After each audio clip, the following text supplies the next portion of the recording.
Beautiful stadium, 40 miles south of San Francisco. San Francisco itself is a disaster, and that is the subject of this evening's Talking Points memo. So this was the apex of capitalism. The wealthiest people in the world were in San Francisco for the parties and the socializing and all of that. And that took place Friday and Saturday, a little on Thursday, those 2 days. And the amount of opulence on display. My hotel, cheeseburger, $36. Okay, I mean, it was just 2 scrambled eggs, $22. And it was a good hotel. I mean, they were very nice. I'm not buying that. I'm going across the street to Jerry's, and 2 scrambled eggs are going to cost me $7.50.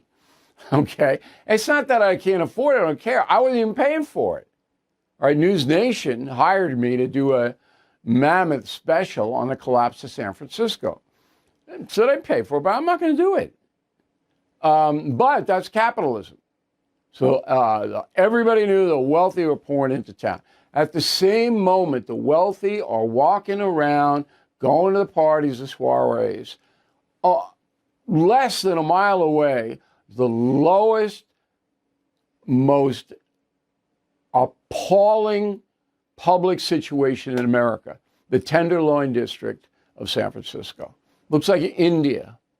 And the Indians are there because they're poor. These are drug addicts and mentally ill all over the place, okay? And it is just awful. And the whole city is dingy except for where Nancy Pelosi lives, and I'll get to that in a moment. Now, the homeless population in San Francisco is estimated anywhere between 8 and 30,000. Not going to get an accurate number from the city and state of California. They're not going to tell you the truth.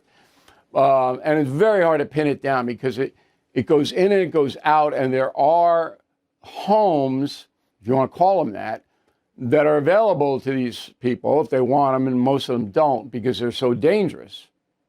These government homes are so dangerous because they don't drug test you. So if you want a spot, you can go in there and sell and do whatever you want, and it's horrible. So the drug addicts on the street are telling me, I'd rather be here on a sidewalk than over there, even though I have a roof over my head. It's unbelievable. So the bottom on this is that the city of San Francisco and the state of California, which oversees the city, will not arrest people, charge people for narcotics violations. That means you can sell, you can use in public, you can trade, you can barter, you can prostitute yourself, you can shoplift, and you are not going to be taken into custody. I mean, the cops in San Francisco are good. These guys are good. A long conversation with them, and they're as frustrated as anybody. But the city's not going to do anything about it. It's called harm reduction. In addition to that, they give the drug addicts needles and pipes, and they give it to them. And it's just, you're sitting there, you're going, and the result is horrific. Any child seeing that, and it's right in the middle of San Francisco. It's not like someplace out of town. And the numbers. Why? Because San Francisco gives them $1,000 a month if you're a drug addict. Hands it to you through a debit card. Are you kidding me? All right. So all of this will be in the documentary, and then you'll see me right in the middle of it to tell you about in a moment. Now, the city fathers who are running around, all these parties, they'll go, oh, San Francisco, greatest city in the country. We're making comebacks, and we're doing this, we're doing that. So we asked to speak to the mayor, Daniel Lurie. He ran away from me, but here's what he said previously. We kind of had a live and let live attitude for a while in this city, and that has changed. We have changed that attitude over the last year. We want to get people off the street and into help. But of course, it is an affordability issue statewide, and we need to build more housing statewide. They've already spent more than $1 billion trying to build these houses that nobody will go into because they're too dangerous. I mean, it's and you sit there and go, and Lori is always these big party, the greatest city, and I'm going, did you walk outside? And not only is it there, but the whole city, I've been going there for more than 45 years. But not at Nancy Pelosi's house. Beautiful mansion. Pacific Heights. I stood right outside her door because I did a stand up there.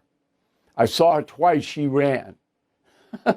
And I mean, there was no reason for me to bother her. Lori, yeah, but not her.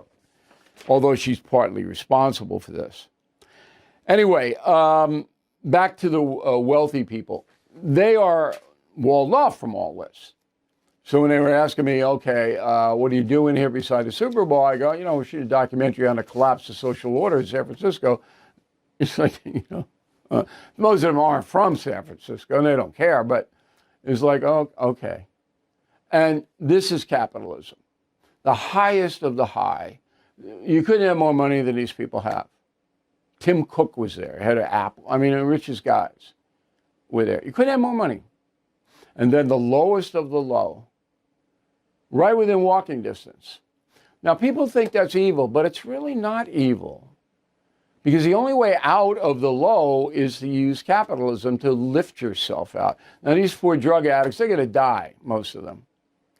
You're going to die from fentanyl. And they don't care. They don't really care if they die. They told me, I just want to get high. If I die, I die. One guy went to sleep in a doorway, and there were 3 other guys, maybe a woman, he didn't delineate it by gender, with him. When he woke up in the morning, 2 of them were dead. That's what it is. So the displays of capitalism, lowest of the low, highest of the high. But it's not capitalism's fault. The people in the Tenderloin, the drug addicted, not the mentally ill so much, but there's a lot of crossover on that. Okay? They don't want to have a house or a career or a family. A lot of them have left their families. They just want to get high. Now, the solution is therapeutic centers. I'm not going to get into that now, but there is a solution to the problem. Anyway, let's sum this up. I learned an enormous amount. And, when I hear the Californians say we're going to do this, they're not going to do anything. Number one, they don't really care. And number two, their solutions, the progressive solutions, are nonsense. And that's the memo.